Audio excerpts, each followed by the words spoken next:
பேரவைத் தலைவர் அவர்களே, பெருமை வாய்ந்த இந்த அவையில ஆளுநர் உரையின் மீது நன்றி தெரிவிக்கின்ற தீர்மானத்தில் பேசுகின்ற வாய்ப்பை தந்த பேரவைத் தலைவருக்கு முதலினுடைய நன்றியை தெரிவிச்சுக்கிறேன்.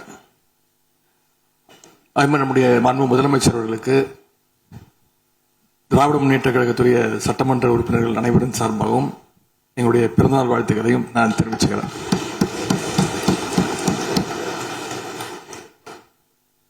இந்த புதிய ஆட்சி அமைஞ்சு சரியா 40 நாட்கள் கடந்திருக்கு. ஆளுநர் உரையின் போது நானும் என்னுடைய சட்டமன்ற உறுப்பினர்களும் இந்த 40 நாட்கள்ல இந்த அரசு என்னென்ன பணிகள் செஞ்சிருக்கு, ஏதாவது திட்டங்கள் கொண்டு வந்திருக்காங்களா, ஏதாவது சாதனைகள் செஞ்சிருக்காங்களான்னு ஆவலோடு காத்துக்கிட்டு இருந்தோம். எங்களுக்கு வெறும் ஏமாற்றம் மட்டுமே எஞ்சியது. அப்படி எதுவுமே ஆளுநர் உரையில எங்களுடைய கண்களுக்கு படவில்லை, எங்களுடைய காதுகளுக்கு கேட்கவில்லை. அதே ஒரு நம்பிக்கை வாக்கெடுப்பின் போது நான் பேசும்பொழுது குறிப்பிட்டு பேசினேன். ஆளுநர் வருவாரு, ஆளுநர் உரையின் மீது வந்து பேசும்போது தமிழ்தாய் வாழ்த்துக்கு முதலிடம் கொடுங்க அப்படின்னு சொன்னேன். பேரவையின் அனுமதியுடன் அலுவல் நேரம் நீட்டிக்கப்படுகிறது. அதே போல தமிழ்தாய் வாழ்த்து முதல்ல பாடப்பட்டுச்சு. உடனடியாக தேசிய கீதமும் பாடப்பட்டுச்சு. தமிழ்தாய் வாழ்த்து ஒரு முறையும் தேசிய கீதம் 2 முறையும் பாடப்பட்டுச்சு. மரபு மீறல் நடந்திருக்கு. இதுவரை கடைபிடிக்கப்பட்டு வந்த மரபை மீறி 2 முறை தேசிய கீதம் பாடப்பட்டிருக்கு. இதே கோரிக்கையை இதற்கு முன்பு இருந்த ஆளுநர் எங்களுடைய ஆட்சி காலத்திலையும் வச்சிருந்தார். ஆனா எங்களுடைய தலைவர் அப்பொழுது மிக உறுதியாக இருந்து இந்த அவையுடைய இறையாண்மையை நாங்க பாதுகாத்திருக்கிறோம். பதவியேற்பு தான் ஆளுநர் மாளிகையில நடந்துச்சு. அங்க அவர் கேட்டுக்கொண்டபடி தேசிய கீதம் வந்தே மாதரம் எல்லாம் பாடினாங்க. ஆனா இப்போ ஆளுநர் உரை மக்களால் தேர்ந்தெடுக்கப்பட்ட பிரதிநிதிகள், சட்டமன்ற உறுப்பினர்கள் நாம பணி செய்கின்ற இந்த சட்டமன்றத்தில் தான் வாசிக்கப்பட்டிருக்கு. இது நம்மளோட டெரிட்டரி. இந்த நம்மளுடைய டெரிட்டரிய ஏன் ஆளுநர்கிட்ட கொடுக்கிற அளவுக்கு இங்க என்ன காம்ப்ரமைஸ் நடந்துச்சு அப்படின்னு மக்கள் கேட்க ஆரம்பிச்சிருக்காங்க. உறுப்பினர் ஆளுநர் உரையாற்ற வந்தபோது தமிழ்தாய் முதல்ல பாடப்பட வேண்டும் என்கின்ற இந்த அரசின் உறுதியான கொள்கையில் நாங்கள் நின்றோமா, இந்த அவை நின்றதா என்பதை நீங்கள் முதல்ல பார்க்க வேண்டும். நாட்டுப்பண் 2 முறை பாடியதில் என்ன தவறு என்று எனக்கு தெரியவில்லை. நாட்டுப்பண் 2ஆம் முறை பாடியது தவறு என்று நீங்கள் சொல்ல வருகின்றீர்களா? அப்படி தவறு என்றால் அது எந்த அடிப்படையில் தவறு என்று சொல்ல வருகிறீர்கள்? நமக்கு வேண்டியது நம்முடைய தாய்மொழிக்கு முக்கியத்துவம் தர வேண்டும், உறுதியாக நிற்க வேண்டும். இந்த அரசு எந்த சர்ச்சையும் ஏற்படுத்தாமல் நிதானமாக உறுதியாக தாய் தமிழ்தான் எங்களுக்கு அடிப்படை என்பதை வைத்து தமிழ்தாய் வாழ்த்தை பாட வைத்தார்களா இல்லையா? அந்த தமிழ்தாய் வாழ்த்தை பாட முடியாமல் வேறு விதமாக இந்த அவை திசை திருப்பப்பட்டு பல்வேறு பிரச்சனைகளுக்கெல்லாம் ஆளான காரணங்களை எல்லாம் 22ஆம் ஆண்டு பார்த்தோம், 23 பார்த்தோம், 24 பார்த்தோம், 25 பார்த்தோம், 26 பார்த்தோம். இந்த ஆண்டு தமிழ்தாய் வாழ்த்தை முதலில் பாட வைத்து தேசிய கீதத்தை 2 முறை பாடியதில் எந்த தவறும் இருப்பதாக நாங்கள் கருதவில்லை. அப்படி பாடியது தவறு நீங்களும் கருதிடக்கூடாது என்று நான் சொல்ல விரும்புகின்றேன். பேரவைத் தலைவர் அவர்களே, நாங்கள் கேட்டுக்கொண்டதுபடி தமிழ்தாய் வாழ்த்து முதல்ல ஒரு வாட்டி பாடிட்டீங்க. பொதுவா இந்த அவையில் இருக்கக்கூடிய மரபு கடந்த காலங்களில், கடந்த ஆட்சி காலங்களில் தமிழ்தாய் வாழ்த்து ஒரு முறையும் நிகழ்ச்சி முடிஞ்சோடனே தேசிய கீதம் ஒரு முறையும் தான் பாடப்பட்டு நிகழ்ச்சிகள் முடியும். ஆனா இந்த முறை நாங்கள் கேட்பது ஏன் 2 முறை தேசிய கீதம் பாடப்பட்டது அப்படிங்கிறது மட்டும்தான் எங்களுடைய கேள்வி. அப்படின்னா தமிழ்தாய் தமிழ்தாய் வாழ்த்தையும் 2 முறை நீங்கள் பாட சொல்லி உங்களுடைய ஆளுநர்கிட்ட நீங்க ஒரு கோரிக்கை வச்சிருந்திருக்கலாம். அது இங்க பேசும்போது உறுப்பினர்கள்லாம் ஆளுநர் அவ்வளவு மகிழ்ச்சியாக இருக்கிறாங்கன்னு சொல்லி ஆளுநரை விட நீங்கெல்லாம் ரொம்ப மகிழ்ச்சியா இருக்கிறீங்க. தமிழ்தாய் வாழ்த்தை வந்து ஆளுநர் முன்னாடி நாங்க பாடி காட்டிட்டோம் அப்படின்னு பெருமை பொங்கு இங்க எல்லாம் பேசிக்கிட்டு இருக்கிறீங்க. நீங்க சொல்றத பார்த்தா தமிழ்தாய் வாழ்த்தை விட ஆளுநர் தான் உங்களுக்கு முக்கியம் அப்படிங்கிற எண்ணம் எங்களுக்கு ஏற்படுது, மக்களுக்கும் ஏற்பட்டுக்கிட்டு இருக்கு. பொதுப்பணித்துறை அமைச்சர். மாண்புமிகு பேரவைத் தலைவர்களே, தமிழ்தாய் வாழ்த்து எங்களுடைய முதல்வருக்கு உயிருக்கு எந்த அளவிற்கு முக்கியமோ அதே அந்த அளவுக்கு நாங்கள் முக்கியத்துவம் தருவோம். மாண்புமிகு எதிர்க்கட்சி தலைவர் அவர்கள் எதிர்க்கட்சி இல்ல அவங்களுக்கு நாங்களும் பேச விட மாட்டோம். இல்ல மாண்புமிகு நீங்க ஒத்துழைப்பு கொடுக்கலன்னா நாங்களும் பேச விட மாட்டோம். மாண்புமிகு அமைச்சர், நாங்கள் தமிழக அரசுடைய ஸ்டாண்ட வந்து நாங்க பேசுறோம். எங்களுக்கும் குரல் கொடுக்க தெரியும். இந்த அவையை மாண்பை நாங்களும் பாதுகாக்கிறோம். மாண்புமிகு எதிர்க்கட்சி சொல்லக்கூடிய நோக்கம் தமிழக மக்களுக்கு தவறுதலா சொல்லக்கூடாதுங்கிற பதிவை நாங்கள் செய்கிறோம். எங்களுடைய முதலமைச்சருடைய எண்ணம் என்ன, தமிழக மக்களுடைய எண்ணமோ அதுதான் எங்களுடைய முதலமைச்சருடைய எண்ணம். கடந்த 3-4 வருடங்களாக தமிழ்தாய் வாழ்த்து இங்க பாடப்படல. ஆளுநரை எதிர்த்தீர்கள், வெளிநடப்பு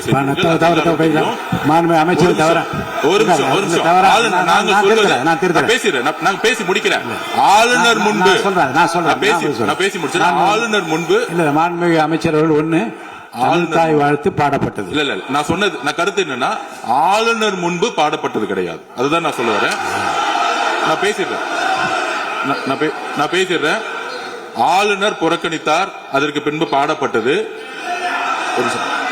ஒரு நிமிஷம் நான் பதிவு பண்ண, ஒரே நிமிஷம் நான் பதிவு பண்ணிடுறேன். நான் எங்களுடைய பதிவை நாங்க பதிவு பண்ணிடுறோம். அதுல சொன்ன வார்த்தைகள் வந்து எங்களுக்கு வந்து கஷ்டமா இருந்துச்சு. காம்ப்ரமைஸ்ங்கிற வார்த்தை வந்து எங்களுக்கு கடினமா இருந்துச்சு. நாங்க திருப்பியும் நாங்க பதிவு பண்ணிக்கிறோம். எந்த விதமான காம்ப்ரமைஸும் கிடையாது. தமிழ்தாய் வாழ்த்தை முதலில் பாடப்பட்டது எங்களுடைய முதலமைச்சருடைய வெற்றி, தமிழக மக்களுடைய வெற்றிங்கிறத நாங்க பதிவு பண்ணி எந்த காம்ப்ரமைஸும் இங்க நடக்கல. அதை நாங்க பதிவு பண்றோம். மாண்பு உறுப்பினர் பேரவைத் தலைவர்களே, நாங்க மீண்டும் அதான் கேட்கிறோம். தமிழ்தாய் வாழ்த்து ஒரு முறை பாடிட்டீங்க, அதற்கு வாழ்த்துக்கள். ஏன் தேசிய கீதம் 2 முறை பாடப்பட்டுச்சு? அப்ப ஆளுநர்கிட்ட நீங்க கோரிக்கை வச்சிருக்கனால நீங்க தேசிய கீதம் 2 முறை பாட பண்ணணும்னா நாங்க தமிழ்தாய் வாழ்த்து 2 முறை இல்ல 3 முறை நாங்க போடுவோம்னு சொல்லி அதை நீங்க செஞ்சு காட்டிருக்கணும். அதுதான் நான் கேட்கிறேன். உங்களுக்கு இப்ப ஆளுநர் முக்கியமா, தமிழ்தாய் வாழ்த்து முக்கியமா அப்படிங்கறத நான் இந்த அரசுகிட்ட நான் கேட்க விரும்புறேன். ஆட்டுக்கு தாடியும் நாட்டுக்கு ஆளுநரும் தேவையில்லைன்னு சொன்னவர் பேரறிஞர் அண்ணா அவர்கள். அவரை உங்க கொள்கை தலைவர் லிஸ்ட்ல அட்டாச்சும் பண்ணியிருக்கிறீங்க. ஆனா இன்னைக்கு ஆளுநரை தலையில வச்சு கொண்டாடிட்டு இருக்கீங்க. நான் கேட்க விரும்புவது, நீங்க எல்லாம் சேர்ந்து மாண்புமிகு எதிர்க்கட்சி தலைவர் அவர்களுக்கு ஒன்று சொல்றேன். ஆளுநருக்குரிய மரியாதை மட்டும்தான் தரப்பட்டது. யாரையும் தலையில வைத்து கொண்டாட வேண்டிய அவசியம் இந்த அரசுக்கு இல்லை. இந்த அவையை பொறுத்த வரைக்கும்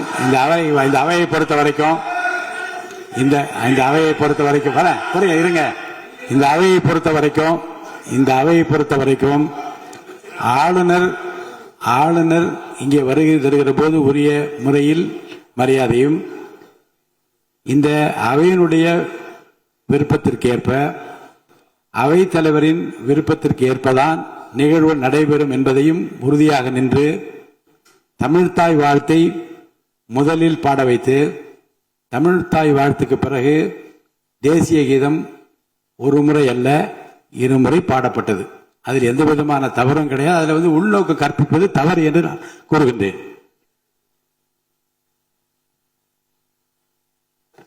மாண்புமிகு பேரவைத் தலைவர் அவர்களே,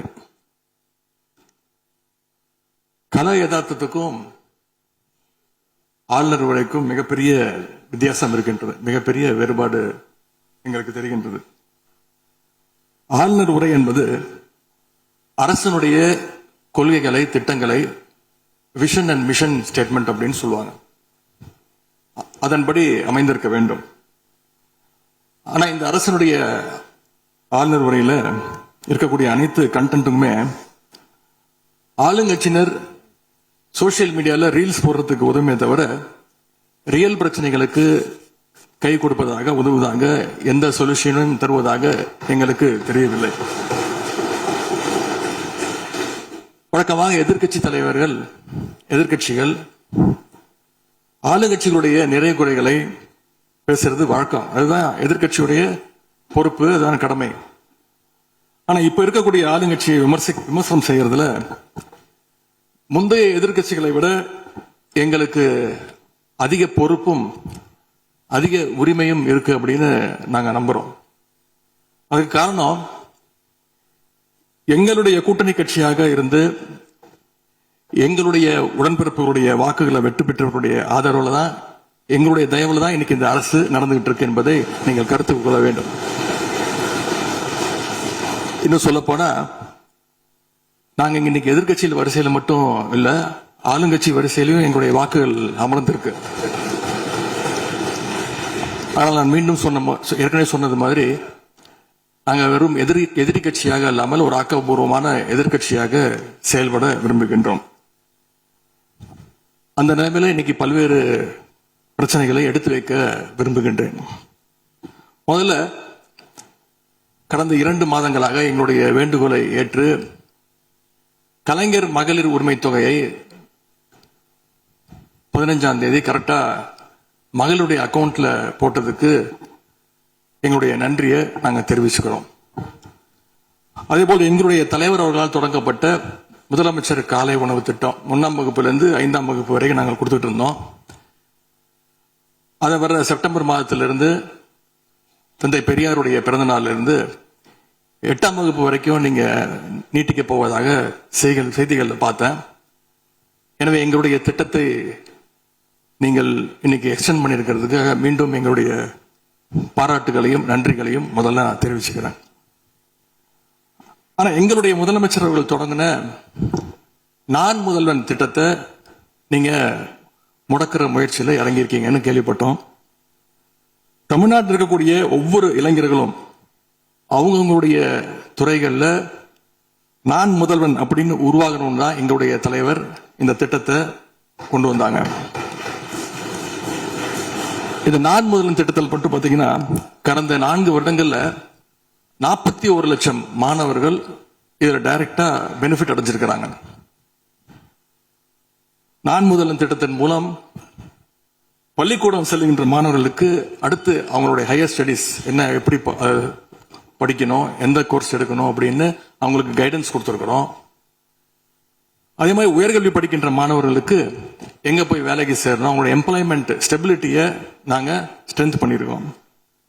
முக்கியமா நான் முதல்வன் திட்டத்தின் மூலமா யூபிஎஸ்சி மாதிரியான சிவில் சர்வீசஸ் தேர்வுக்கு தயாரிக்கின்ற மாணவர்களுக்கு ஹாஸ்டல் வசதியோட பயிற்சியும் வழங்கப்பட்டிருக்கு. பிரிலிம்ஸ் தேர்வாளர்களுக்கு மாசம் 7,500 ரூபாய், மெயின்ஸ் தேர்வாகிறவங்களுக்கு மாசம் 25,000 ரூபாய் கல்வி ஊக்கத்தொகையை இந்த நான் முதல்வன் திட்டத்தின் மூலம் எங்களுடைய அரசு கொடுத்துச்சு. அது மட்டும் இல்ல, டெல்லிக்கு இன்டர்வியூக்கு போயிட்டு வர்றதுக்கு அவங்களுக்கான போக்குவரத்து கட்டணத்தையும் அந்த செலவையும் அரசே ஏற்றிருக்கு நான் முதல்வன் திட்டத்தின் மூலமாக. சென்ற ஆண்டு மட்டும் தமிழ்நாட்டில் இருந்து யூபிஎஸ்சி கிளியர் பண்ண 60 பேர்ல 56 மாணவர்கள் இந்த நான் முதல்வன் திட்டத்தின் மூலம் பயன்பெற்றவங்க. அதுல நான் இன்னும் குறிப்பிட்டு சொல்லணும்னா, ஆல் இண்டியா லெவல்ல 2nd பிளேஸ் படிச்ச சகோதரி ராஜேஸ்வரி நான் முதல்வன் திட்டத்தில் பயன்பெற்றவங்க. இப்படிப்பட்ட நான் முதல்வன் திட்டத்தை கைவிட வேண்டிய அவசியம் என்ன அப்படிங்கறது முதலமைச்சர் அவர்கள் தன்னுடைய பதிலுரையில கூற வேண்டும்னு நான் விருப்பப்படுறேன். அதே மாதிரி சமீபத்தில் டெல்லிக்கு போன முதலமைச்சர் அவர்கள் நிதி ஆயோக் கூட்டத்தில் பல்வேறு விஷயங்களை பற்றி பேசியிருக்கிறார். அதுவும் குறிப்பா நம்முடைய தமிழ்நாடு இன்னைக்கு இந்தியாவிலேயே பொருளாதாரத்தில் 2வது பெரிய மாநிலமாக வளர்ந்திருக்கு அப்படிங்க பெருமையா பேசியிருக்கிறார். அது மட்டும் இல்ல, தமிழ்நாட்டில் டாக்டர் கலைஞர் அவர்களால் தொடங்கப்பட்டு எங்களுடைய தலைவர் அவர்களால் வளர்க்கப்பட்ட, அதுவும் கடந்த ஆட்சியில் என்னுடைய கட்டுப்பாட்டில் இருந்த மகளிர் சுய உதவி குழுக்கள் மிகச்சிறப்பாக செயல்படுது அப்படின்னு முதலமைச்சர் அவர்கள் பேசியிருக்கிறாங்க. இந்தியாவிலேயே ஃபேக்டரி ஒர்க்கர்ஸ் இருக்கிற பெண்கள்ல 42% 42% தமிழ்நாட்டை சேர்ந்தவங்க. அதனால தமிழ்நாட்டில் இருக்கக்கூடிய பெண்கள் முன்னேற்றம், சுகாதாரம் எல்லாமே சிறப்பா இருக்குன்னு நம்முடைய முதலமைச்சர் அவர்கள் டெல்லியில சொல்லியிருக்கிறாங்க. திரைப்படங்கள்ல தான் பாத்தீங்கன்னா ஒரே பாட்டுல ஏழையா இருக்கிறவன் ஒரே பாட்டுல 5 நிமிஷத்துல 4 நிமிஷத்துல பெரிய பணக்காரன் ஆயிடுவான். ஆனா அது மாதிரி நிஜத்துல ஒரு மாச ஆட்சியில தமிழ்நாடு மாதிரியான மிகப்பெரிய மாநிலத்தை அந்த அளவுக்குலாம் வளர்த்த முடியாது. இந்த சாதனைகள் எல்லாம் யார் ஆட்சி காலத்தில் நடந்துச்சுன்னு மக்களுக்கும் தெரியும், மக்களும் பார்த்துக்கிட்டு இருக்காங்க, முதலமைச்சருக்கும் தெரியும். அதே மாதிரி பேரவைத் தலைவர்களே, இந்த ஆட்சியில இன்னொரு பழக்கமும் புதுசா வந்திருக்கு. அதாவது எங்களுடைய திராவிட மாடல் ஆட்சியில நாங்க எடுத்த நடவடிக்கையால ஏதாவது நல்லது நடந்தா உடனே அதுக்கு ஸ்டிக்கர் ஒட்டிடுறாங்க. அது மட்டும் இல்ல, ஃபர்ஸ்ட் டைம் எவர் இன் தி ஹிஸ்டரி அப்படின்னு சொல்லிடுறாங்க. அப்படி சொன்ன சில ஃபேக் நியூஸ், தவறான தகவல்களை நான் குறிப்பிட விரும்புறேன். பஸ்ல மூத்த குடிமக்கள் கட்டணமில்லா பயணம் மேற்கொள்ள, மூத்த குடிமக்கள், பள்ளி மாணவர்கள் அவங்க எல்லாம் கட்டணம் இல்லாம பயணம் மேற்கொள்ள இந்த ஆட்சியில தான் முதல்ல அந்த திட்டம் கொண்டு வரப்பட்டது அப்படின்னு ஃபேக் நியூஸ் பரப்பிட்டாங்க. இதெல்லாம் ஏற்கனவே இருக்கக்கூடிய திட்டங்கள், எங்களுடைய ஆட்சியில கொண்டு வரப்பட்ட திட்டங்கள். அது மட்டும் இல்ல, அரசு பள்ளியில் வழங்கப்படுகின்ற ஸ்கூல் பேக்ல முதலமைச்சரோட புகைப்படம் இல்லாம இப்பதான் முதல்ல வழங்குறோம் அப்படின்னு, ஃபர்ஸ்ட் டைம் இந்த ஹிஸ்டரி அப்படின்னு டேக் போட்டு ஃபேக் நியூஸை தொடர்ந்து பரப்பிட்டு இருக்கிறாங்க. இதெல்லாம் எங்களுடைய திராவிட முன்னேற்ற கழகம், எங்களுடைய திராவிட மாடல் அரசுல எங்களுடைய முதலமைச்சர் கொண்டு வந்த திட்டங்கள். இப்படி இவங்க ஸ்டிக்கர் ஒட்டின லிஸ்ட் மிகப்பெரிய லிஸ்ட். இன்னொரு முக்கியமான விஷயம் பத்தி இந்த நேரத்தில் பதிவு செய்ய விரும்புறேன். அறநிலையத்துறையின் அசையும் மற்றும் அசையா சொத்துக்களின் வருவாய் அதன் புனிதமான நோக்கத்திற்கு மட்டுமே பயன்படுத்தப்படும் அப்படின்னு ஆளுநர் உரையில இடம்பெற்றிருக்கு. இந்த கருத்தை பார்க்கும் பொழுது அறநிலையத்துறையே இருக்கக்கூடாது அப்படின்னு சொல்ற பாஜகவுடைய குரலாகத்தான் தாவேக அரசும் சொல்லுதா அப்படிங்கிற சந்தேகம் எங்களுக்கு வருது. பாஜகவும் வலதுசாரிகளும் சொல்றது இதுதான், அறநிலையத்துறை பள்ளி கல்லூரிகளை நடத்தக்கூடாது, அறநிலையத்துறை பள்ளி கல்லூரிகளை நடத்தக்கூடாது அப்படின்னு சொல்லிட்டு இருக்கிறாங்க. இதுக்காக வழக்கும் தொடர்ந்து இருக்கிறாங்க. இந்த நிலைப்பாடு திருமண மண்டபங்கள், வணிக வளங்களோடு நிற்குமா, இல்ல கல்வி நிறுவனங்களுக்கும் இந்த கண்டிஷன்ஸ் அப்ளை செய்யப்படுமா? மாண்புமிகு அறநிலையத்துறை அமைச்சர்கள். மாண்புமிகு பேரவை தலைவர் அவர்களே, மாண்புமிகு தமிழ்நாடு முதல்வர் அவர்களே, அறநிலைத்துறையை பொறுத்தவரைக்கும் கோவில்களின் வருமானம் கோவில்களில் வரக்கூடிய பக்தர்களுக்காக செலவிடப்படும் என்பதை நம்முடைய ஆளுநர் உரையில் இடம்பெற்றதுதான் அதனுடைய சாராம்சம். இன்னொன்று, சமீபத்தில் வெளியிடப்பட்ட திருமண மண்டபங்கள் மற்றும் வணிக வளாகங்கள், அந்த பணிகள் துவங்கப்படாத பணிகள் நிறுத்தப்பட்டது என்பது, இந்த பணிகளை பொறுத்த வரைக்கும் நாம் ஆராய்ந்த வரைக்கும் அந்த கோவில்களில் பொதுமக்களுக்கு தேவையான அடிப்படை வசதிகள், பொதுமக்களுக்கு தேவையான தங்குமிட வசதிகள், பொதுமக்கள் பக்தர்கள் வரப்போது அவர்களுக்கு தேவையான அடிப்படையிலான கழிப்பறை வசதிகள் போன்ற இந்த வசதிகளை மேம்படுத்துவதை காட்டிலும் இவர்கள் கமர்ஷியலாக கோவில்களுக்கு திருமண மண்டபங்கள் கட்டுவதிலும் வணிக வளாகங்கள் கட்டுவதிலும் அதன் மூலமாக வருவாய் ஈட்டுவதை மட்டுமே குறிக்கோளாக வைத்துக் கொண்டு இந்த திட்டங்களை துவங்கியதன் காரணமாக மேலும் அதன் மீது பல்வேறு நீதிமன்ற வழக்குகள், ஸ்டே ஆர்டர்ஸ் இருப்பதனால நாம் அதையெல்லாம் ரத்து செய்து அறிவிச்சிருந்தோம். இதற்கு ஒரே ஒரு உதாரணமாக, எந்த அளவிற்கு கோவில்களை கமர்ஷியலாக மாற்றுவதற்கு கடந்த ஆட்சி காலத்தில் முயற்சி செய்து கொண்டிருந்தார் என்பதற்காக ஒரே ஒரு சிறிய உதாரணத்தை மட்டும் சொல்லிடுறேன். அருள்மிகு குன்னூரில் இருக்கக்கூடிய அருள்மிகு விநாயகர் திருக்கோயில், ஏறத்தாழ அந்த கோயில்களில் இருந்து கோயில் நிதியை பயன்படுத்தி 10 கோடி ரூபாய் மதிப்பில ஒரு மல்டி லெவல் கார் பார்க்கிங் வசதியை அந்த கோயிலுக்கு ஏற்படுத்துவதற்கான திட்டத்தை இந்த அரசு அனுமதித்திருக்கிறது. இதற்கு முன்னால் இருந்தக்கூடிய அமைச்சர் அவர்கள் அதை அறிவித்திருக்கிறாங்க. அந்த கோயில்ல ஒட்டுமொத்தமாக மாதத்திற்கு வரக்கூடிய பக்தர்களின் எண்ணிக்கையே 500 தான் ஆவரேஜா. அதே போல அந்த கோவில்களுக்கு அடிப்படையில கழிப்பறை வசதி கூட கிடையாது. இது மட்டும் இல்ல, குன்னூர் மற்றும் உதகையை சுற்றி இருக்கக்கூடிய அனைத்து பகுதிகளிலும் இருக்கக்கூடிய 50 கோவில்கள்ல பேசிக்கா இருக்கக்கூடிய டாய்லெட் ஃபெசிலிட்டிஸ் கூட அங்க இருக்கக்கூடிய கோயில்களுக்கு கிடையாது. அப்படிப்பட்ட இடங்கள்ல கோயில் நிதியை பயன்படுத்தி எதற்காக மல்டி லெவல் கார் பார்க்கிங் தேவைப்படுது?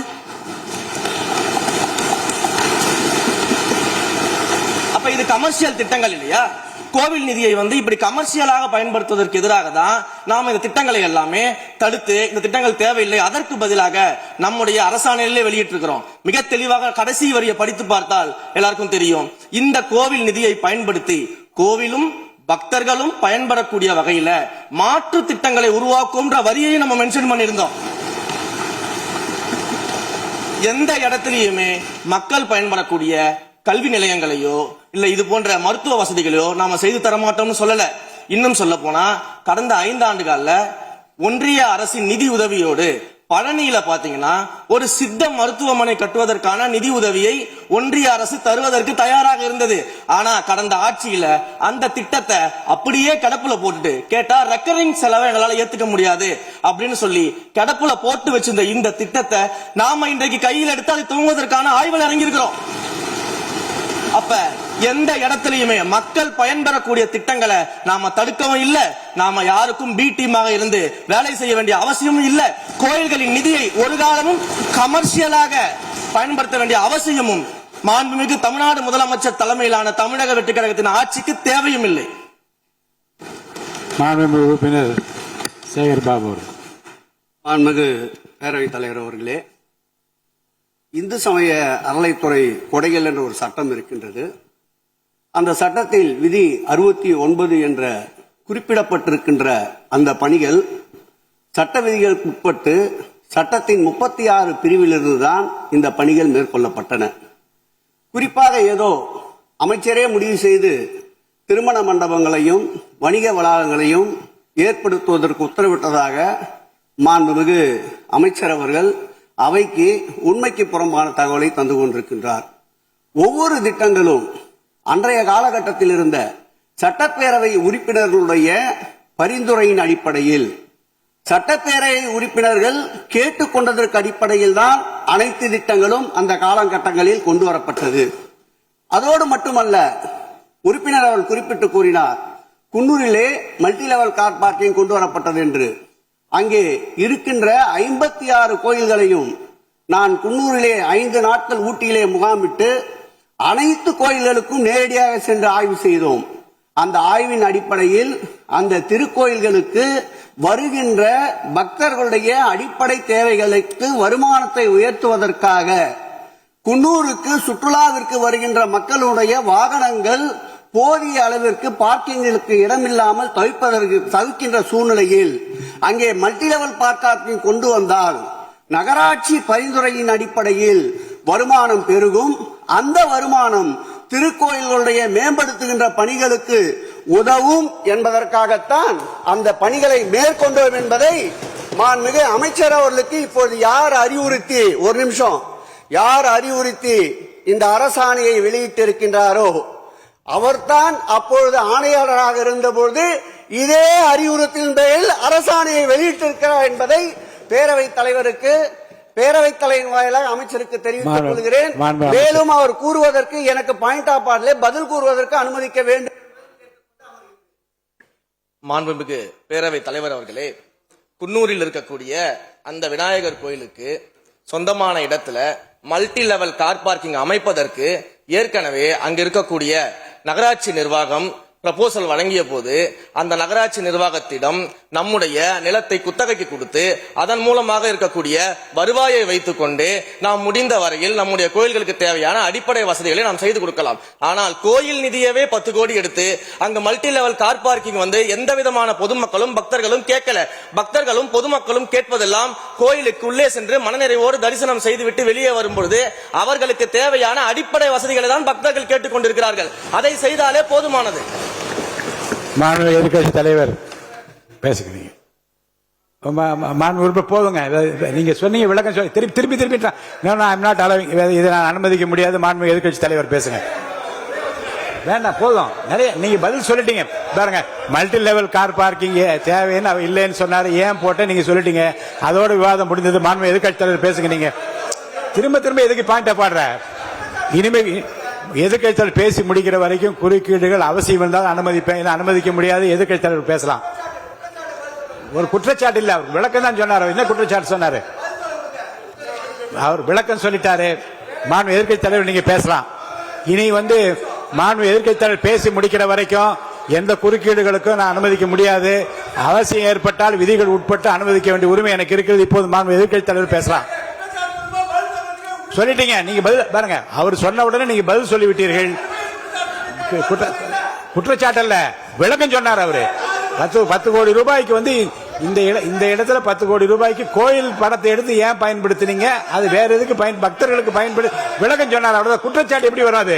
உங்க மேல குற்றச்சாட்டு வைக்கலையே, தவறா பயன்படுத்தினீங்க, அதுல தவறு நடந்து அவர் சொல்லலையே.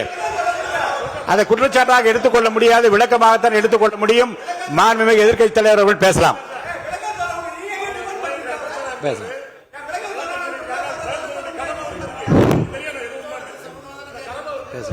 அவை முன்னவர். மாண்பு பேரவைத் தலைவர்களை அவை முன்னவர்களுக்கான விளக்கத்தை சொல்லியிருக்கிறார்கள். இந்த அறநிலையத்துறை அமைச்சர் அவர்கள் விளக்கத்தை சொன்னார்கள். நீங்கள் அதற்கும் விளக்கத்தை கேட்டு பதிலளித்திருக்கிறீர்கள். மீண்டும் மீண்டும் அவர் சொல்வதற்கெல்லாம் பதிலளிப்பதற்கு அவை நேரமில்லை. மாண்பு எதிர்க்கட்சி தலைவர் அவர்கள். மாண்பு பேரவைத் தலைவர்களே, முன்னாள் அமைச்சர் அறநிலையத்துறை அமைச்சர் அதற்கான சரியான விளக்கத்தை கொடுத்திருக்கிறார். இப்போ இருக்கக்கூடிய மாண்பு அமைச்சர் அவர்களும் சில விளக்கங்களை கொடுத்திருக்கிறார். கார் பார்க்கிங் ஃபெசிலிட்டி என்பதும் ஒரு அத்தியாவசிய தேவைதான். அது ஒன்றும் தேவையில்லாத எல்லாருமே இப்ப கார் வச்சிருக்கிறாங்க. கோயிலுக்கு வரவங்க கார்லயும் தான் வருவாங்க. எனவே அதுவும் ஒரு தேவைப்படுகின்ற ஒரு வசதி தான். நான் கேட்டுக்கொள்வதெல்லாம், எங்களுடைய ஆட்சியில அறநிலையத்துறை சார்பாக 4 கல்லூரிகளை திறந்திருக்கிறோம். ஆண்டுக்கு 1500 மாணவர்கள் படிச்சுட்டு இருக்கிறாங்க. அதெல்லாம் நீங்க தொடர போறீங்களா, இல்ல அந்த திட்டத்தை கைவிட போறீங்களா அப்படிங்கறதா உங்களுடைய நிலைப்பாடு என்ன என்பதுதான். மாண்புமிகு உறுப்பினர் சொல்லிட்டார். அதாவது ஏற்கனவே கல்லூரிகள் மற்ற அமைப்பில் எந்த விதமான தடையெல்லாம் அதையும் நாங்கள் தொடருவோம் என்ற வார்த்தை அவர் பேசும்போது குறிப்பிட்டிருக்கிறார். நன்றி. மாண்பு பேரவைத் தலைவர் அவர்களே, தமிழ்நாட்டில் இருக்கக்கூடிய 12 மாநகராட்சிகளிலும் தூய்மை பணி செய்வதை தனியார் மயம் செய்ய போகிறதாக தொலைக்காட்சிகளையும் பத்திரிகைகளையும் தொடர்ந்து செய்திகள் வந்து கொண்டிருக்கிறது. கடந்த காலத்துல போராடிய தூய்மை பணியாளர்கள் எல்லாம் நேரில் சந்திச்சிருக்கார் இன்றைய முதலமைச்சர் அவர்கள். ஆட்சிக்கு வந்ததும் தூய்மை பணியாளர்கள்லாம் பணி நிரந்தரம் செய்வோம் அப்படின்னு அப்ப வாக்குறுதியும் கொடுத்திருக்கிறாரு. ஆனா இன்னைக்கு சொன்னதுக்கு நேர் எதிரா தனியார் மையம் அப்படின்னு செய்திகள் வந்து கொண்டிருக்கிறது. இதற்கும் முதலமைச்சர் அவர்கள் அவருடைய பதில் உரையில விளக்கத்தை தர வேண்டும் என்று கேட்டுக்கொள்கின்றேன். மாண்பு பேரவைத் தலைவர் அவர்களே, சும்மா சொல்லக்கூடாது. நம்முடைய முதலமைச்சர் அவர்கள் ஆட்சிக்கு வந்த ஒரே மாசத்துல தமிழ்நாட்டிலே தன்னுடைய பெரம்பூர் தொகுதியை நம்பர் 1 தொகுதியாக மாத்தி காட்டிட்டார். எதுல நம்பர் 1 பாத்தீங்கன்னா, இன்னைக்கு தமிழ்நாட்டிலேயே மின்வெட்டுல நம்பர் 1 தொகுதி பெரம்பூர் தொகுதி தான். அதுவும் ஆளுங்கட்சிக்காரங்க என்ன தெரியுமா பேசிட்டு இருக்காங்க, அண்ணன் பவருக்கு வந்தா தமிழ்நாடு மாறும்னு பார்த்தோம். ஆனா அண்ணன் கைக்கு பவர் வந்த நாள்ல இருந்து தமிழ்நாட்டுக்கே பவர் போயிடுச்சு அப்படின்னு இன்னைக்கு ஆளுங்கட்சிக்காரர்கள் பேசிட்டு இருக்கிறாங்க. மாண்புமிகு மின்துறை அமைச்சர். மாண்புமிகு பேரவைத் தலைவர் அவர்களே, மாண்புமிகு முதல்வர் அவர்களே, மாண்புமிகு எதிர்க்கட்சி தலைவர் சொல்றப்ப தமிழ்நாட்டுக்கு ஏதோ மின்வெட்டு இருக்குன்னு சொல்லியிருந்தாரு. நாங்கள் ஒவ்வொரு நாளும் தமிழ்நாட்டில் எங்கெங்க எதனால மின்வெட்டு விழுதுன்னு நம்ம பப்ளிஷ் பண்ணிட்டே வரோம். டேஷ்போர்ட் பப்ளிஷ் பண்ணிட்டே வரோம். அதுல எதனால என்ன காரணம்னு சொல்லிட்டே வரோம். இந்த துறை ஏன் இப்படி இருக்குன்னு நாங்க ஏற்கனவே தெளிவா சொல்லிடுறோம். இந்த துறையோடைய இன்னைக்கு நிதிநிலை அறிக்கையில இந்த துறையில 2.5 லட்சம் கோடி கடன் இருக்கு. அது இல்லாமல் இந்த துறையில எந்தவித இன்ஃப்ராஸ்ட்ரக்சர் டெவலப்மெண்ட்டும் இவங்க கடந்த 5 ஆண்டுகள் 15 ஆண்டுகள் செய்யப்படவில்லை. இது சம்பந்தமாக விரிவான வெள்ளை அறிக்கை விரைவில் வெளியிடப்படும் நம்ம ஏற்கனவே சொல்லிடுறோம். அது இல்லாமல் இந்த துறைக்கு கடந்த 5 ஆண்டுகளா எவ்வளவு பேர் ஆள் எடுத்தார்கள் என்று, எவ்வளவு பேர் வேலைக்கு ஆள் எடுக்கப்பட்டது என்பதையும் நாங்கள் இன்னும் ஒரு சில நாட்கள்ல இதற்கான விளக்கமாக வெள்ளை அறிக்கை நாங்கள் கண்டிப்பாக வெளியிடுவோம். இந்த துறையில் பாத்தீங்கன்னா இப்ப வேக்கண்ட் மட்டும் 70,000 வேக்கண்ட் இருக்கு. இது எல்லாம் சீரமைத்து இந்த ஒரு வாரமாக 10 நாட்களாக மொத்தம் 125 குழுக்கள் அமைக்கப்பட்டிருக்கு. இந்த துறையில நம்ம எதனால இந்த மின்வெட்டுகளை சரி செய்ய 125 குழுக்கள் அமைக்கப்பட்டு 500 பேர் வந்து வெளியில இருந்து கான்ட்ராக்ட் எல்லாம் எடுக்கப்பட்டு எங்கெங்கெல்லாம் மின்வெட்டுகள் இருக்கோ அது சரி செய்யப்பட்டிருக்கு. கடந்த ஒரு வாரமா நீங்க பாத்திருப்பீங்க, ஒவ்வொரு நாளும் எதனால் மின்சாரம் தட்டுப்படுதுன்னு சொல்லி பப்ளிஷ் பண்ணிட்டே இருக்கோம். பொதுவாக குற்றச்சாட்டுகள் சொல்வதை தவிர்த்து விட்டு எங்க ஸ்பெசிபிக்கா எந்த நாள்னு சொல்லிட்டு பெரம்பூர்ல அதான் சொல்றோமே, பெரம்பூர்ல எத்தனை முறை மின்சாரம் தட்டுப்படுச்சு, எதனால தட்டுப்படுச்சு, எவ்வளவு நேரத்தில் அது சீர் செய்யப்பட்டது, சரி செய்யப்பட்டதுன்னு பார்த்திருக்கோம். எங்கெங்கெல்லாம் தேவையில்லாமல் மின்வெட்டுகள் ஏற்படுத்தப்பட்டதோ, ஓவர்ஃப்ளோ லோடு அதிகமாக அனுப்பப்பட்டு அதெல்லாம் உடனடியாக சீரமைக்கப்பட்டிருக்கு. ஒவ்வொரு நாளும் குறைஞ்சது 50 இருந்து 55 இடத்துல வந்து மின்சாரம் தட்டுப்பாடு அங்கங்க மின்வெட்டு ஏற்படுது. சோ அதுல 35 இடத்துக்கு கீழேயாவது 1 மணி நேரத்துக்குள்ள சரி செய்யப்பட்டு வருகிறது. அதுக்கான டேஷ்போர்டுக்கு தெளிவாக எதிர்க்கட்சி தலைவர் பார்த்து விட்டு பேசினால் நன்றாக இருக்கும். எதிர்க்கட்சி தலைவர் அவர்கள். பேரவைத் தலைவர் அவர்களே, நான் கேட்டுக்கொள்வதெல்லாம் நீங்க இந்த மின்வெட்டு பிரச்சனையால தமிழ்நாட்டை இருட்டாக்கி முதலீடுகளை கோட்டை விட்டுறாதீங்கன்னா உங்களை எல்லாம் கேட்டுக்கொள்கின்றேன். அதே மாதிரி நம்முடைய மின்சாரத்துறை அமைச்சர் வந்து 2 நாட்கள் பொறுமையா இருங்கன்னு சொல்லும் போது எனக்கு அடுத்த 2 நாட்களுக்கு தமிழ்நாட்டில் மின்சாரம் இருக்குமா இல்லையா, இல்ல நாங்க எல்லாமே பொறுமையா இருக்கணும்னு அதை சிம்பாலிக்கா சொல்றாரா அப்படிங்கிற சந்தேகம் எனக்கு இருக்கு. இன்னைக்கு எங்க பார்த்தாலும் அறிவிக்கப்படாத ஒரு மின்வெட்டாக இருக்கு. குடும்பங்கள்லாம் குழந்தைங்களை கூப்பிட்டு வந்து சாலை மறியலில் ஈடுபட்டு இருக்கிறாங்க. சில நாட்களுக்கு முன்பு எங்களுடைய திராவிட முன்னேற்ற கழகத்தின் சார்பாக ஒரு பொதுக்கூட்டம் அம்பத்தூர்ல ஒரு பொதுக்கூட்டம் ஏற்பாடு பண்ணியிருந்தோம். அங்க வந்து எங்களுடைய முன்னாள் அமைச்சர், இப்போ சட்டமன்ற உறுப்பினர் அண்ணன் தங்கம் தென்னரசு அவர்கள் சிறப்பு பேச்சாளராக போயிருந்தார். அவர் பேச ஆரம்பிச்சோடனே கரண்ட் கட் ஆயிடுச்சு.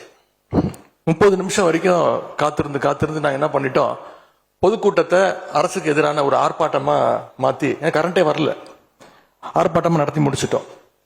அது மட்டும் இல்லை, இன்னைக்கு தமிழ்நாட்டில் பல்வேறு இடங்கள்ல, திருவண்ணாமலையில கிரிவல பாதையில மக்கள் போறப்போ தினசரி பவர் கட் பண்றாங்க. அவங்களுடைய பாதுகாப்பை இன்னைக்கு ஒரு மிகப்பெரிய ஒரு கேள்விக்குறியா ஆக்கி வச்சிருக்கு இந்த அரசு. செங்கல்பட்டு அருகே சூனாம்பேடுல கருப்பாயி அப்படிங்கிற 75 வயது மூதாட்டி, அவங்க உடம்பு சரியில்லை, வீட்டுல வெண்டிலேட்டர் சப்போர்ட்ல இருந்தப்போ பவர் கட் ஏற்பட்டு மூச்சு திணறி இறந்து போயிட்டாங்க. பவர் இல்லைன்னு தொகுதி எம்எல்ஏ போய் கேட்கலான்னு பார்த்தா எம்எல்ஏ யாருன்னு மக்களுக்கு தெரியல. நிறைய பேருக்கு இங்க இருக்கக்கூடிய எல்லாம், நான் தவறா சொல்ல, எல்லாமே புதுமுகங்கள். நமக்கே பாரிப்பே வெளில பார்க்கும்போது இவர் எம்எல்ஏவா இல்லையா அப்படின்னு தெரியல, உள்ள வந்தா தான் தெரியுது. முன்னெல்லாம் புயல் மழை நேரத்துல ஸ்கூலுக்கு லீவ் விடுவாங்க. ஆனா இந்த ஆட்சி அமைஞ்ச பிறகுதான் முதல் முறையா கரண்ட் இல்லைன்னு ஸ்கூல்ஸ்க்கு லீவ் விட ஆரம்பிச்சிருக்காங்க. சென்னை, பெரம்பூர் மற்றும் வியாசர்பாடியில கடந்த ஜூன் 9ஆம் தேதி அன்னைக்கு 4 தனியார் பள்ளிகளுக்கு கரண்ட் இல்லைன்னு லீவ் விட்டாங்க. முன்னாடி மழை வர்றப்பெல்லாம் ஸ்கூல் பசங்க டிவி ஆன் பண்ணி இன்னைக்கு ஸ்கூல் இருக்கா இல்லையான்னு தெரிஞ்சுப்பாங்க. ஆனா இப்பெல்லாம் டிவி ஆன் பண்ண முடியலன்னு தெரிஞ்சுக்கிறாங்க, சரி இன்னைக்கு கரண்ட் இல்லை, இன்னைக்கு ஸ்கூல் லீவ் தான் அப்படின்னு. ஸோ ஒரு மிகப்பெரிய ஒரு அட்வான்ஸ் டெக்னாலஜி இந்த அரசு உருவாக்கி இருக்கு. எதிர்கட்சியான எங்க பொதுக்கூட்டத்துல தான் பவர் கட் ஆகுதோன்னு நான் கூட நினைச்சிட்டு இருந்தோம், வருத்தப்பட்டோம். ஆனா அமைச்சரவையில இடம்பெற்றிருக்கக்கூடிய விடுதலை சிறுத்தைகள் கட்சியுடைய தலைவரான அண்ணன் திரு தொல் திருமாவளவன் அவர்களும் பவர் கட்ல பாதிக்கப்பட்டிருக்கிறார். விடுதலை சிறுத்தைகள் கட்சியுடைய தலைமையகத்துக்கு முன்னாள் ஒன்றிய அமைச்சர் முன்னாள் அமைச்சர் அண்ணன் ப சிதம்பரம் அவர்கள் போயிருக்காரு. ஒரு உள்ள போனோடனே கரண்ட் கட் ஆயிடுச்சு. கிட்டத்தட்ட 1 மணி நேரம் 2 பேரும் இருட்டிலே உட்காந்து பேசியிருக்கிறாங்க. கரண்ட் வருமா வராதான்னு, ஏசி ஓடல, வேர்த்து கொட்டி 2 பேரும் பேசிட்டு இருந்திருக்காங்கன்னு அண்ணன் திருமா அவர்களே பதிவு போட்டிருக்கிறார். இந்த ஆட்சியில தமிழ்நாட்டுடைய தலைநகரத்துக்கு இதுதான் நிலைமை. பவர்ல ஷேரிங் கொடுத்த ஆளுங்கட்சியால அவங்க அமைச்சரவையில் இருக்கக்கூடிய கட்சியுடைய அலுவலகத்துக்கு பவர் கொடுக்க முடியாம இன்னைக்கு தடுமாறிட்டு இருக்கிறாங்க. ஏன் இன்னும் சொல்ல போனா 2 நாளைக்கு முன்னாடி ஆளுங்கட்சியோட ஹெட் ஆபீஸ்லயே கரண்ட் கட் ஆயிடுச்சு. அப்போ அங்க வந்தவங்க எல்லாம் ஆளுங்கட்சியா இருந்தும் பனையூர்லயே பவர் இல்லையேன்னு புலம்பிட்டு போனதாக தகவல் வந்திருக்கு. ஆக மொத்தம் இன்னைக்கு தமிழ்நாடு லிட்டரலா ஒரு இருட்டுல மூழ்கி கிடக்குது. மின்வெட்டால இன்னைக்கு பல நிறுவனங்கள் முடங்கி போயிருக்கு. குறிப்பா எம்எஸ்எம்இன்னு சொல்லப்படுற குறு சிறு நிறுவனங்கள் எல்லாம் என்ன பண்றதுன்னு தெரியாம புலம்பிட்டு இருக்கிறாங்க. ஏற்கனவே மேட்டூர்ல ஜூன் 12ஆம் தேதி நீங்க தண்ணி திறந்து விட்டுருக்கணும். திறந்து விடல. மின்வெட்டால மோட்டார் பம்ப் செட்டு மூலமும் விவசாயம் பண்ண முடியலன்னு விவசாயிகள் இன்னைக்கு போராடிட்டு இருக்கிறாங்க. மின்வெட்டுக்கு ஒவ்வொரு நாளும் ஒவ்வொரு விளக்கத்தை இந்த அரசு சார்பாக கொடுத்துட்டு இருக்கிறீங்க. லோடு அதிகமா இருக்குன்னு சொன்னாங்க. இன்னும் ஒரு படி மேல போய் இன்னைக்கு ஃபியூஸ் கேரியர் எடுத்துட்டு போயிடுறாங்கன்னு சொல்லிட்டு இருக்கிறாங்க. இப்படி சொன்னதும் இந்த ஆட்சிக்கு வெளியில இருந்து ஆதரவு கொடுக்கக்கூடிய மார்க்சிஸ்ட் கம்யூனிஸ்ட் கட்சியை சேர்ந்த எழுத்தாளர் திரு ஆதவன் தீட்சணே அவர்கள் ஒரு பதிவு போட்டிருக்கிறார். என்ன தெரியுமா எழுதியிருக்கிறாரு? கேரியரின் உச்சத்தில் ஆரம்பித்து டிஃபன் கேரியர்ல போய் நின்று இன்னைக்கு ஃபியூஸ் கேரியர்ல முடிந்திருக்கக்கூடிய ஆட்சி அப்படின்னு திரு ஆதவன் தீட்சண்டே எழுத்தாளர் மார்க்சிஸ்ட் கம்யூனிஸ்ட் கட்சி அவர் சேர்ந்தவர் பதிவு போட்டிருக்கிறார்.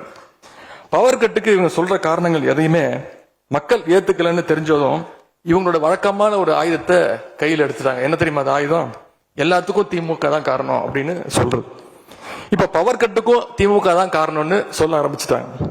இப்படி பழி போடுறதுல காட்டுற வேகத்தை பவரை மீண்டும் கொண்டு வரதுல காட்டினா கொஞ்சம் சிறப்பா இருக்கும். எங்க ஆட்சியில ஏற்படாத மின்வெட்டு இந்த ஆட்சியில தொடர்ந்து இவ்வளவு அதிகமாக ஏற்பட என்ன காரணம்?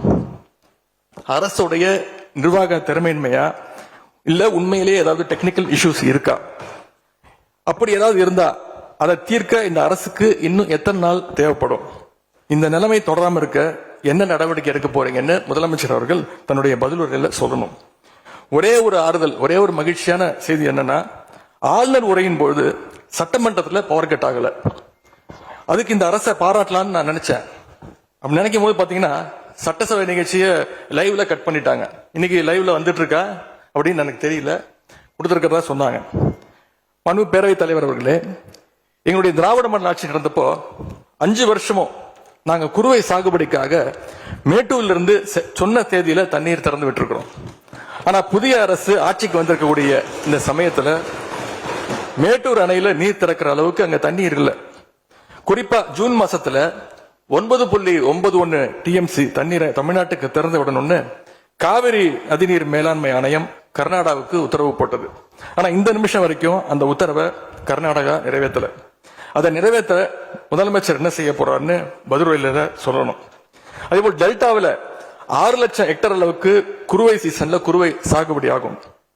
இந்த முறை மேட்டூர் அணையில தண்ணீர் திறக்காதனால அரசு அறிவிச்சிருக்கக்கூடிய குறுவை சிறப்பு தொகுப்பு ஸ்பெஷல் பேக்கேஜ் 134 கோடி ரூபாய்க்கு அறிவிச்சிருக்கிறீங்க. அது பத்தலன்னு இன்னைக்கு விவசாயிகள் போராடிட்டு இருக்கிறாங்க. சிறப்பு தொகுப்பு கஷ்டத்தை போக்காது, உரிய நிவாரணத்தை விரைவா அறிவிக்கணும்னு விவசாயிகள் எல்லாம் போராடிட்டு இருக்கிறாங்க.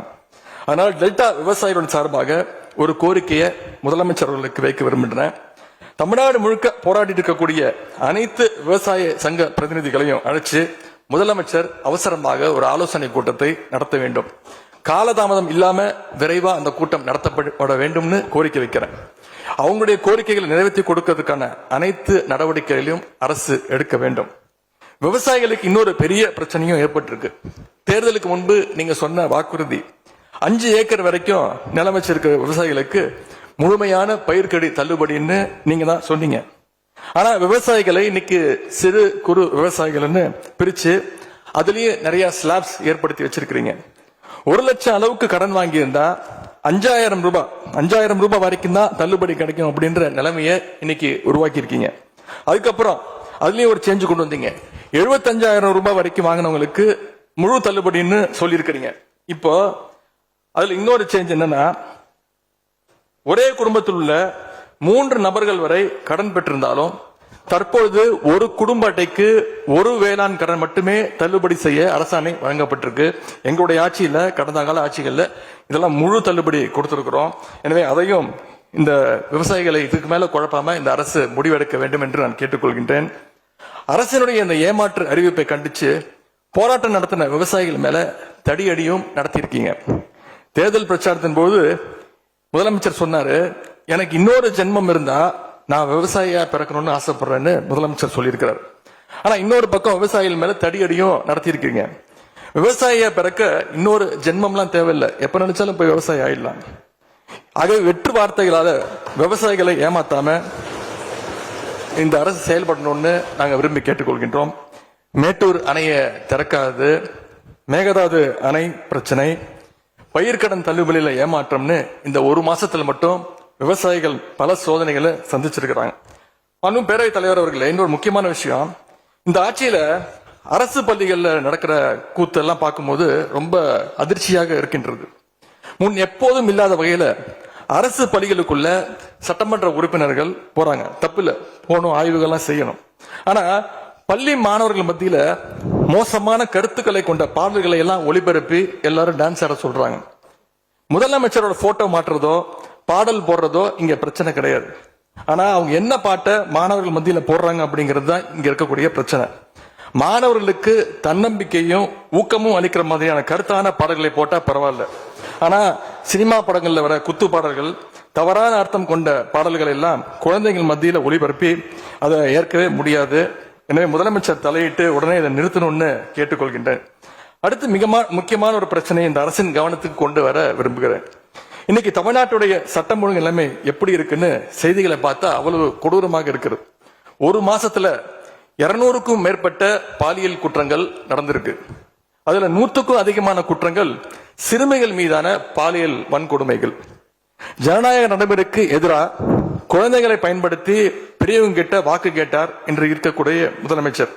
ஆனா அவர் ஆட்சியில குழந்தைகளுக்கும் பாதுகாப்பு இல்ல, பெரியவங்களுக்கும் பாதுகாப்பு இல்லைங்கிற நிலைமை இன்னைக்கு நடந்துட்டு இருக்கு. இந்த புதிய அரசு ஆட்சிக்கு வந்த ஒரு சில நாட்கள்லயே கோயம்புத்தூர்ல 10 வயது பெண் குழந்தைய பாலியல் வன்கொடுமை செஞ்சு கொலை பண்ணியிருக்கிறாங்க. முக்கியமா தமிழ்நாட்டையே உலுக்கிய ஒரு கேஸ், கும்மிடிப்பூண்டியில ஒரு 3 வயது குழந்தை பாலியல் வன்கொடுமை செய்யப்பட்டு புதர்ல வீசப்பட்டு அதன் பின்பு அந்த குழந்தை இறந்தும் போயிடுச்சு. இந்த சம்பவத்துக்கு நீதி கேட்டு அங்க இருக்கக்கூடிய மக்கள்லாம் போராட்டத்துல இறங்கிட்டாங்க. கோயம்புத்தூர்லயும் சரி, கும்மிடிப்பூண்டியிலும் சரி, 2 சம்பவத்திலுமே மரணமடைஞ்ச குழந்தைகளுடைய உடலை பெற்றோர்கிட்ட முறையா கொடுக்காம வேறு இடத்துல காவல்துறை மூலமாகவே அடக்கம் பண்ணிருக்கிறாங்க. இதையெல்லாம் பாக்குறப்போ நாம இன்னைக்கு தமிழ்நாட்டில் தான் இருக்கிறோமா, இல்ல உத்தரப்பிரதேசம், மத்திய பிரதேசம் மாதிரி வடநாட்டில் இருக்கோமான்னு எங்களுக்கு சந்தேகம் வருது. சிங்கப்பெண் படைன்னு ஒரு திட்டத்தை முதலமைச்சர் அவர்கள் தொடங்கினார். அந்த திட்டம் வந்த அடுத்த நாளே காவல்துறை சேர்ந்த ஒரு பொண்ணுக்கு 3 பேர் பாலியல் தொல்லை கொடுத்திருக்கிறாங்க. சென்னை மற்றும் சுற்றுப்புறங்கள்ல மட்டும் கடந்த ஜூன் 12ஆம் தேதி 24 மணி நேரத்துல 12 பாலியல் வன்கொடுமை கேசஸ் ரிப்போர்ட் ஆயிருக்கு. சிங்கப்பெண் படை குற்றவாளிகளை சேஸ் பண்ணுவாங்கன்னு பார்த்தா அவங்களும் கூட ரீல்ஸ் போட்டு போஸ்ட் பண்ணிட்டு இருக்காங்க. மன்னன் எவ்வழி மக்கள் அவ்வழின்னு சொல்லுவாங்க. அதை சிங்கப்பெண் படை ஃபாலோ பண்ணுதோன்னு மக்களுக்கு சந்தேகம் வந்துருச்சு.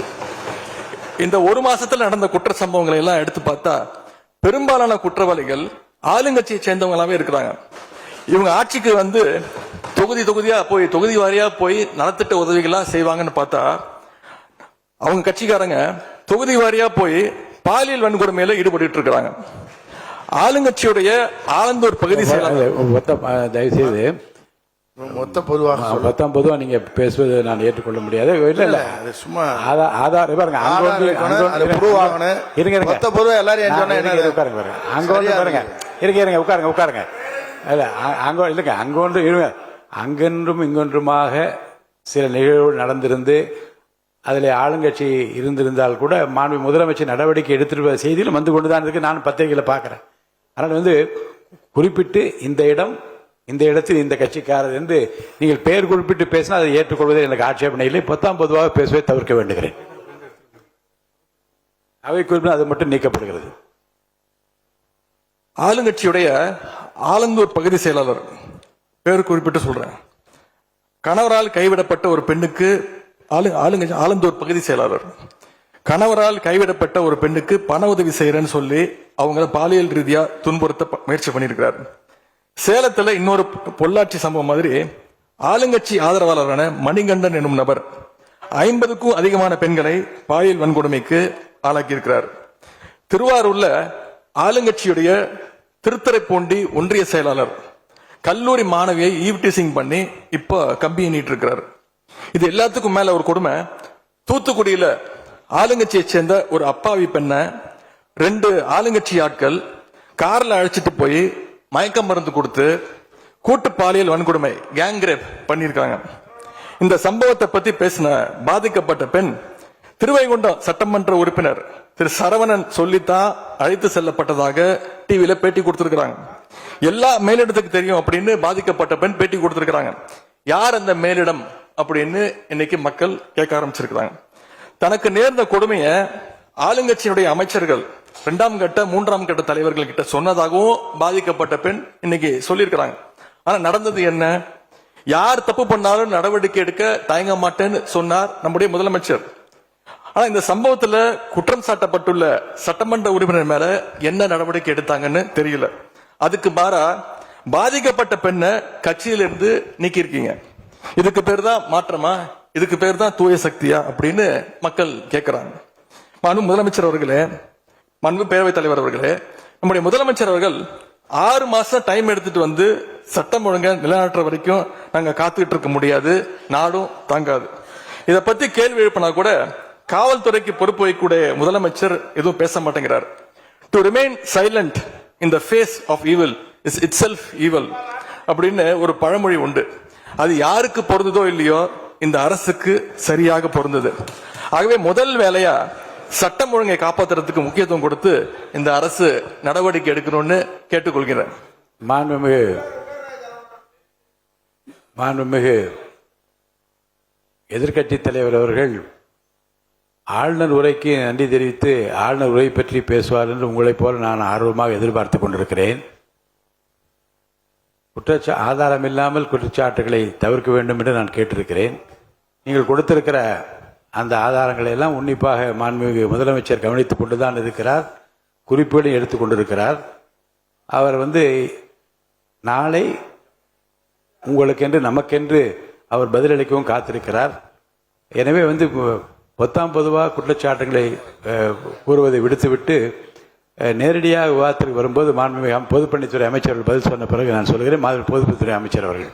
மாண்புமிகு பேரவைத் தலைவர்களே, உறுதியாக சட்டமன்ற உறுப்பினர்கள் எதிர்க்கட்சி தலைவருடைய அனைத்து கருத்துகளுக்கும் மாண்புமிகு முதலமைச்சர் அவர்கள் நாளைக்கு பதில் சொல்ல போறாரு. அதற்கு முன்பு ஒரே ஒரு குறிப்பு.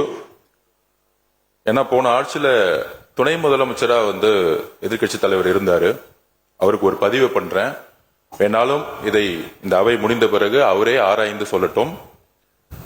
As per the NCRP report for 2024, the number of the crimes against children reported in the state increased by the more than 40% in 2024, with 10,046 cases registered compared to 6,968 cases in 2023.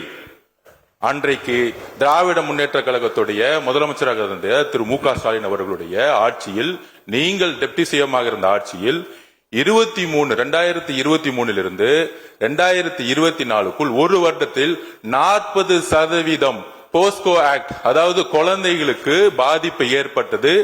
யாரோட அறிக்கைன்னா NCRP. இதற்கு முக்கிய காரணம் drugs. 6 வருடங்களுக்கு முன்பு drugs தமிழ்நாட்டில் கிடையாது, இது எல்லோருக்கும் தெரியும்.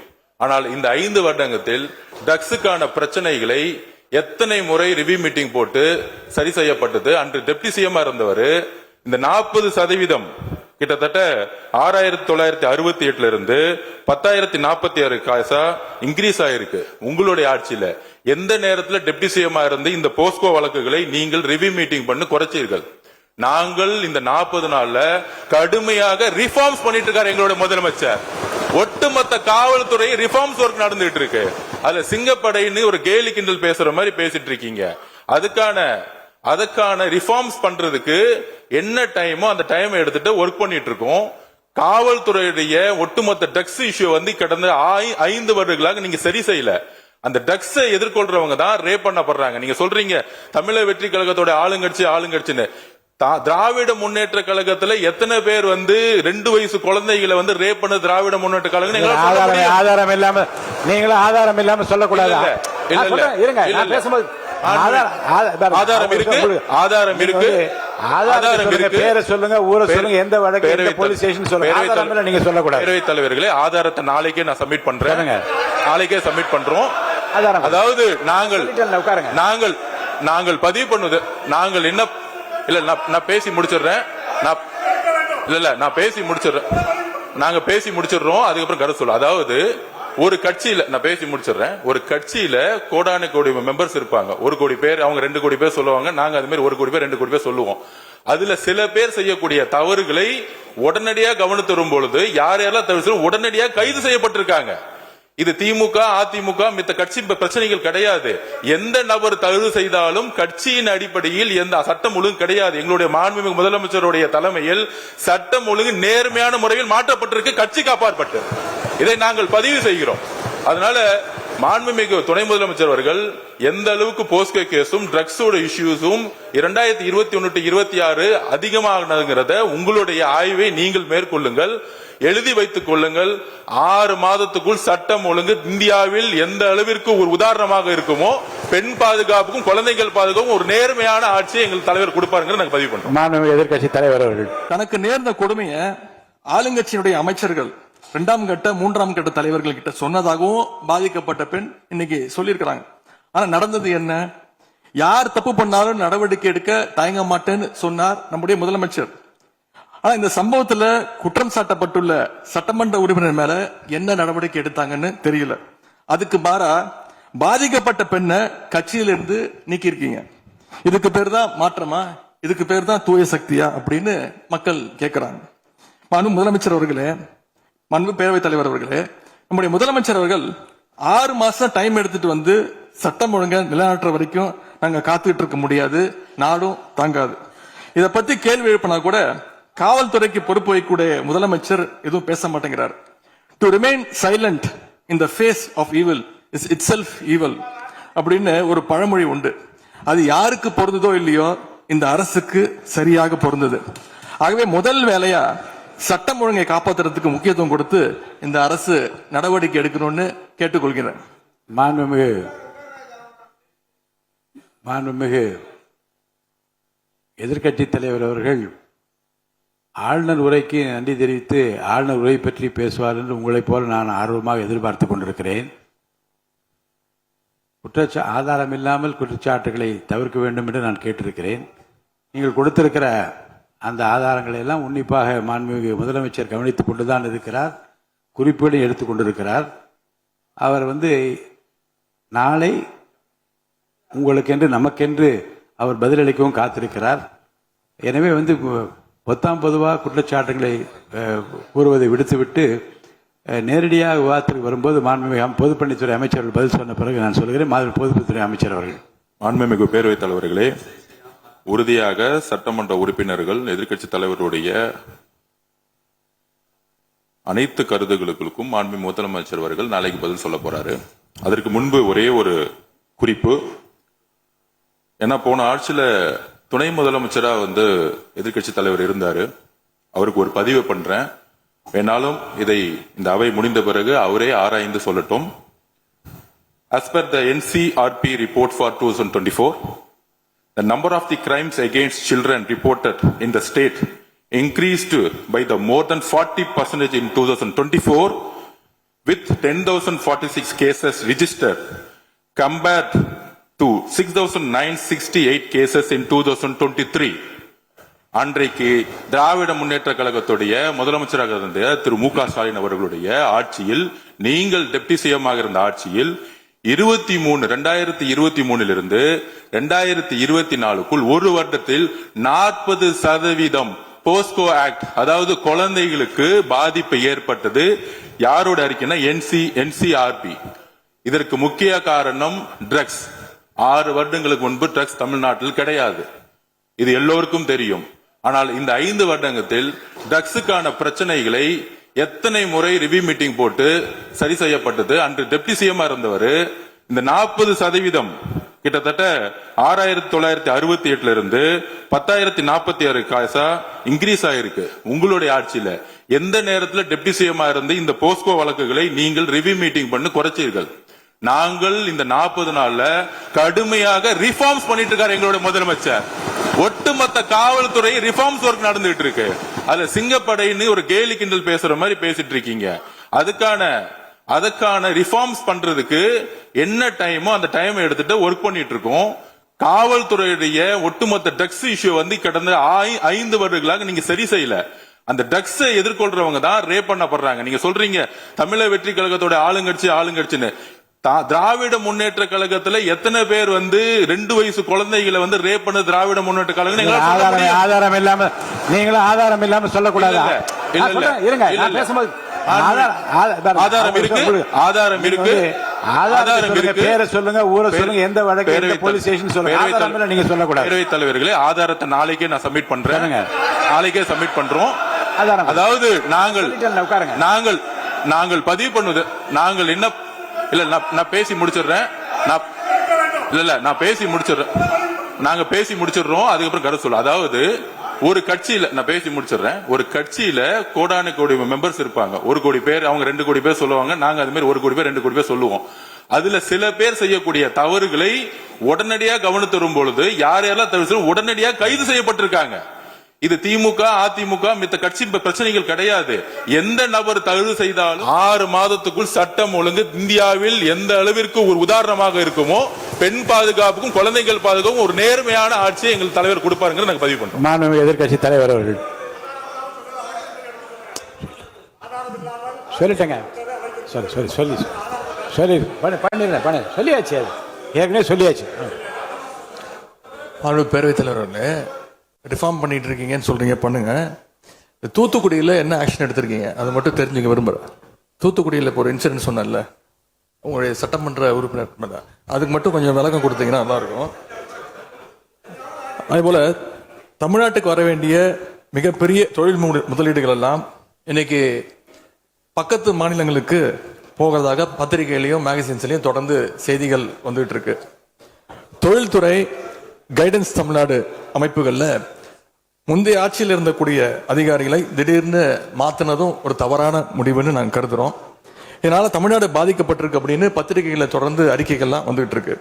இதற்கு இடையில ஆளுநர் உரையில தலைமைச் செயலாளர் தலைமையில தமிழ்நாடு இன்வெஸ்டர் ப்ரமோஷன் கமிஷன் என்ற பேர்ல ஒரு புது அமைப்பு உருவாக்கப்படும்னு அதை தெரிவிச்சிருக்கிறீங்க. அப்படின்னா இப்ப சிறப்பா செயல்பட்டு வருகின்ற கைடன்ஸ் தமிழ்நாடு அமைப்பு என்னவாகும் அப்படின்னு முதலமைச்சருடைய பதிலுரையில் சொல்லணும்னு நாங்கள் விரும்புகிறோம்.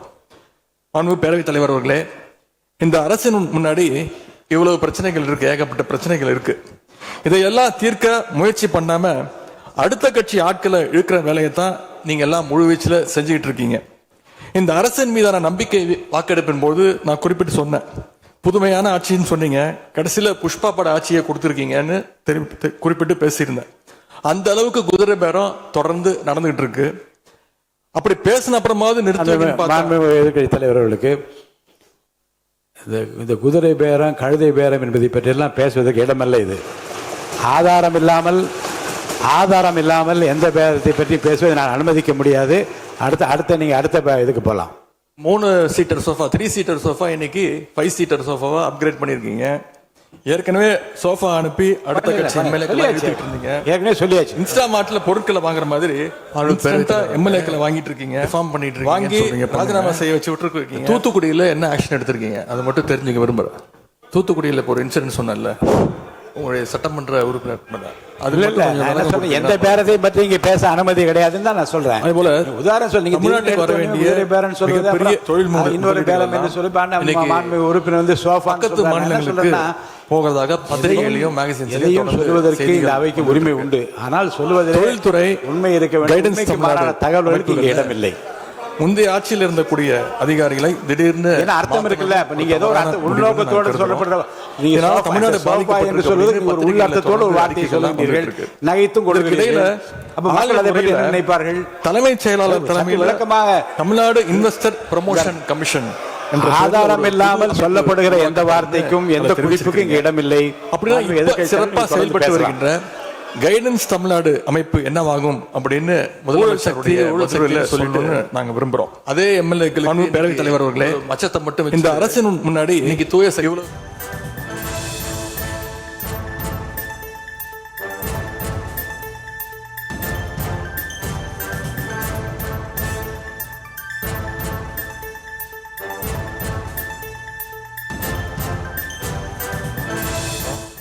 முக்கியமா இந்த ஆள் பிடிக்கிற வேலையை நிப்பாட்டிட்டு இனியாவது ஆட்சி நிர்வாகத்தில் நீங்க கான்சென்ட்ரேட் பண்ணுங்கன்னு உங்களை எல்லாம் கேட்டுக்கிறேன். மாண்புமிகு பேரவைத் தலைவர் அவர்களே, உங்களுடைய தேர்தல் முக்கியமான வாக்குறுதிகள், படிச்சு வேலை இல்லாத இளைஞர்கள் அவங்களுக்கெல்லாம் 4500 ரூபா மாசம் 4500 ரூபா தருவேன்னு சொல்லியிருக்கிறீங்க. அதை சீக்கிரம் 6 மாசத்துல கொடுங்க. மகளிருக்கு நீங்க சொன்ன உரிமை தொகை மாதம் 2500 ரூபாய் உரிமை தொகை, வருஷத்துக்கு 6 கேஸ் சிலிண்டர், தாய்மாமன் சீர், இதெல்லாம் 6 மாசத்துல கொடுப்பீங்கன்னு நான் நம்புறோம். இதெல்லாம் எப்படி கொடுக்க போறீங்க அப்படின்னு ஒரு டைம் லைனை முதலமைச்சர் தன்னுடைய பதிலுரையில சொல்லணும்னு கேட்டுக்கிறோம். அதேபோல் சட்டம் ஒழுங்கு சீர்கேடு, மின்வெட்டு, விவசாயிகள் பிரச்சனை ஆகியவற்றில் முதலமைச்சர் அவர்கள் தலையிட்டு உடனடியாக ஒரு தீர்வு காண வேண்டும். ஆளுநர் உரையில இதற்கான விளக்கம் இல்லாததால முதலமைச்சருடைய பதிலுரையாவது இதெல்லாம் இருக்கும்னு நாங்கள் எதிர்பார்க்கிறோம். இப்ப நான் கேட்டதுக்கெல்லாம் வழக்கம் போல பழக்க தோஷத்துல எல்லாத்துக்குமே திமுக தான் காரணம்னு எங்க மேல பழிய தூக்கி போடாம தப்பிச்சுக்காம தீர்வை நோக்கியதா முதலமைச்சருடைய பதில் இருக்கணும்னு நான் விரும்பி கேட்டுக்கொள்கின்றேன். ஆளுநர் உரையில இருமொழி கொள்கை, மாநில உரிமை, சமூக நீதி, மகளிர் முன்னேற்றம்னு திமுக சொன்னதையே ப்ளூ பிரிண்டா ஃபாலோ பண்ணி இந்த அரசுடைய கொள்கை முடிவுகளா அறிவிச்சிருக்கிறீங்க. இதை நாங்க வரவேற்கிறோம். மற்றபடி ஆளுநர் உரையில தமிழ்நாட்டுடைய வளர்ச்சிக்கான ரோடு மேப் எதுவும் இல்லைன்னு கூறிக்கொண்டு முழுக்க முழுக்க முதலமைச்சருடைய புகழுரையாகத்தான் இந்த ஆளுநரை அமைஞ்சிருக்குன்னு சொல்லி வாய்ப்புக்கு நன்றி கூறி விடைபெறுகின்றேன். நன்றி, வணக்கம்.